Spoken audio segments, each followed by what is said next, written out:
Earth signs, tignan po natin kung ano yung mensahe para sa iyo ngayong araw. Keep in mind po na ito ay general reading lamang. Hindi po lahat ay makaka-relate, so be open-minded.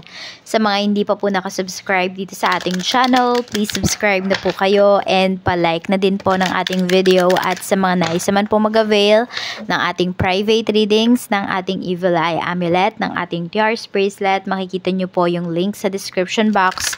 Tarot Intentions by Aliana Reyes.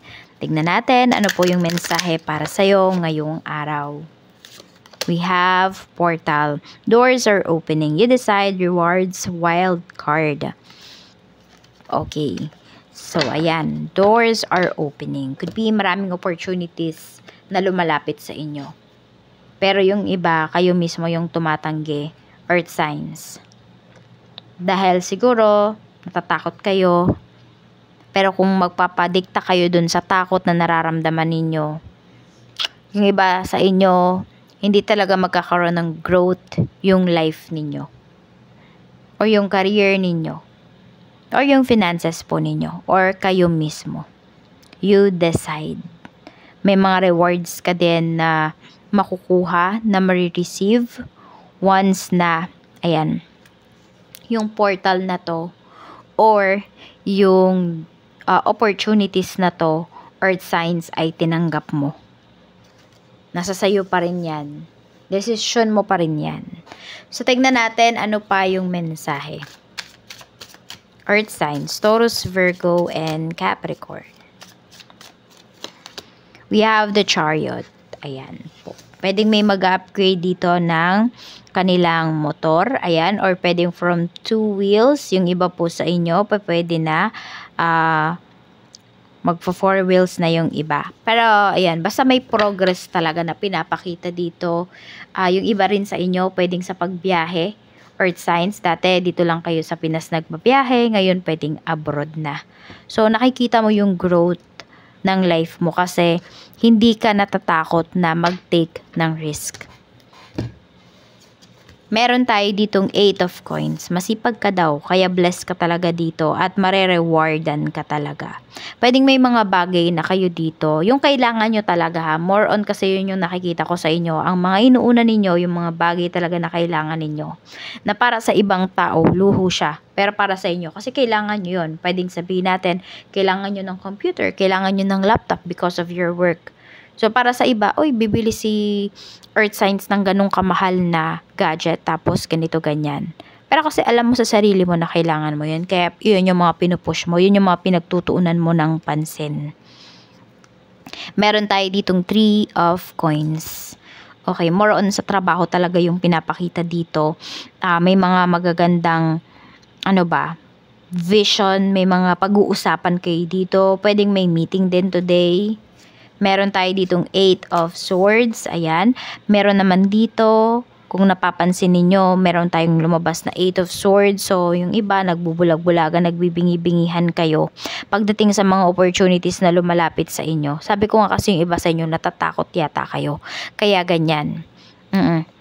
So, sabi nga, di ba, kung kailan ka natatakot, dun ka tumalon. Kung kailan ka natatakot, dun ka gumawa ng aksyon. Kasi pag nawala na yung, paghihintayin mo pa na mawala na yung takot mo, hindi mo na itatry yung bagay na yan. Pwedeng wala na din kasi yung curiosity mo dun sa bagay na yon. Wala na yung attention mo sa bagay na yon. Tignan natin ano pa yung mensahe pagdating sa family. We have Page of Swords. Meron tayo ditong 5 of coins. Ayan. Meron dito sa family, hindi nagpapansinan. Okay? Pwedeng mayroong problems in terms of finances.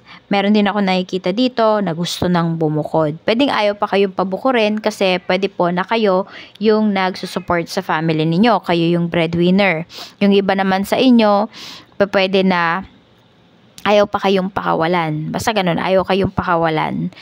Meron naman natatoxica na kayo dito sa bahay, kaya gusto nyo nang lumipat. And yung iba, kasi nga, napapalaki talaga yung gastos po ninyo. Meron tayo ditong 6 of coins pagdating to sa mga friends mo. So, pwedeng may magpapahiram sa'yo dito ng pera na isang kaibigan. We have 4 of cups. Yung taong to, hindi siya humihingi ng kapalit. So, parang kahit sabihin niya sa'yo na, or sasabihin niya sa'yo, sige, wag mo nang palitan. Oo, okay lang, wag mo nang intindihin. We have 5 of Wands. Ayan po. So, parang magagalit pa nga sa'yo itong kaibigan mo na to pag nakikita niyang nagmumukmuk ka. Ayan, kasi siya nakikita niya na ang daming good things, ang daming opportunities sa life mo. Mukhang itong kaibigan mo na to, isa to sa mga nagpapa-open ng mind mo. Okay, isa to sa mga nagsesermon sa'yo pagdating sa mga opportunities na hindi mo tinetake. Tignan natin ano pa yung mensahe. Okay, tignan natin pagdating naman sa love life mo. We have King of Cups. Mayroon tayo ditong 10 of Swords. Okay, at meron tayo ditong 5 of Swords. May pagtataksil na pinapakita dito. Pero yung person mo, ayaw po talaga niyang umamin. Wait lang, kukuhanin ko lang po yung pakainan ni Dimitri.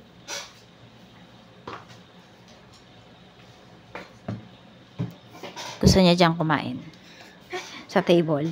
Okay.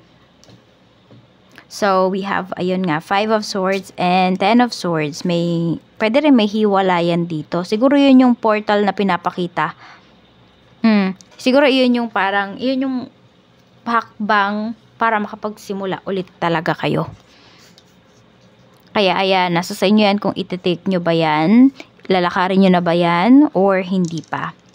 So, may mga pagbabago po, may mga big changes sa life ninyo, sa love life ninyo.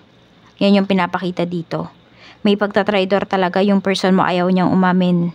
Hindi lang po siya isang beses nangyari. Pwedeng lagi mo siyang pinagbibigyan. Yung iba nga sa inyo, pwedeng ito pala yun, kayo yung nagbulag-bulagan dito. Pero, alam mo yun, kayang-kaya mong umalis sa sitwasyon na yan. Huwag mo isipin yung sasabihin ng ibang tao na si earth signs bigo sa pag-ibig, etc. Makikisama ka dito sa taong to na habang buhay kang niloloko. Mas tignan mo yung nararamdaman mo. Huwag yung nararamdaman or sasabihin ng ibang tao. Tignan natin pagdating naman sa pera. Medyo harsh yung energy natin dito ngayon eh. Ayan no. Kaya yung iba siguro sa inyo, nagpo-focus na lang din talaga kayo dito sa trabaho, sa growth po ninyo. We have 2 of Cups pagdating sa inyong trabaho. We have Page of Wands at mayroon tayo ditong 3 of Wands. Tignan mo, very interesting yung trabaho mo. Very interesting yung mga pinag-uusapan ninyo. May mga bagay dito sa trabaho mo na parang ayaw mo nang matapos. Parang kunwari yung araw na to, sana hindi na matapos yung araw na to.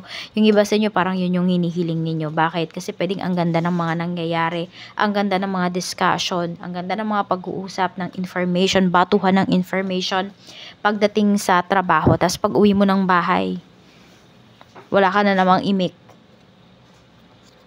Sa ano naman po, yan, sa negosyo, negosyo ba yung ano nako dito? Sa katrabaho to, no? O ito naman yung kaperahan po ninyo. We have 6 of Swords. We have the Star. May recovery na pinapakita dito in terms of your finances. Ayan, wag lang talaga kayong matatakot. At kilos daw kayo dito ng tahimik lang talaga. So kung nare, meron kayong nilalakad, tapos hindi pa talaga nasa kamay ninyo. Kung nare, may nilalakad kayong mga benefits. Tapos ipopost nyo, naglalakad ka ng benefits. Ganyan, popost ka ng kung anumang detalye. Wag muna. Kung ano na lang yung nabili nyo dun sa nakuha po ninyo, yun na lang yung i-post ninyo. Para hindi siya na-evil eye. Kasi hawak nyo na siya kaagad. Nasa sa inyo na. Nabili nyo na. Naubos na yung pera. Naubos na no. Inubos yung pera.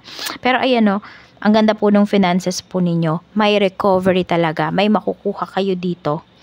Ayan. More on may makukuha rin kayo ditong pera. Earth signs.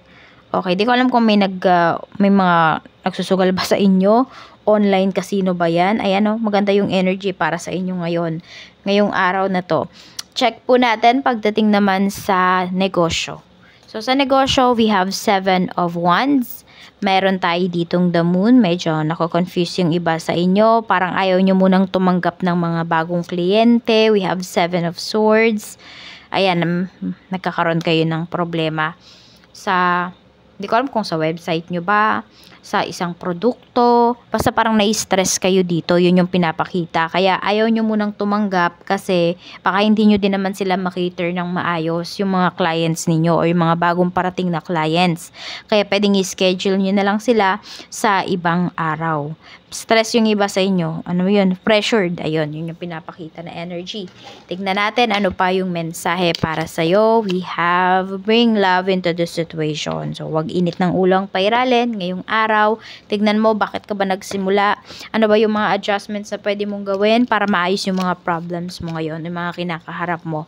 A blessing on your health. Ayan, mahalin nyo din yung inyong katawan. Diba? Mahalin ninyo yung sarili ninyo. Alagaan po ninyo. A blessing to bring clarity. So, may aamin sa'yo dito kung ano man yung pagkakamali ng isang taong yan. Or pwedeng ikaw, may aaminin ka mismo. Ikaw mismo yung aamin. Ikaw mismo yung magpapakatotoo sa sarili mo. We have a blessing for good men and fathers. Meron pa dito, naguguluhan kung sino yung tatay ninyo. Meron ba dito, pwedeng hindi okay yung connection mo or yung relationship mo with your father. So, pwedeng magiging okay po siya. Pero hindi siya bigla. Unti-unti lamang yan. Oo. Unti-unti lang talaga siya. Earth signs. So, 13, 35, 9. Yan po yung inyong mga lucky numbers. At purple, magenta, green. Yan po yung inyong lucky colors. Mag-iingat po kayo always and more blessings to come. Bye-bye!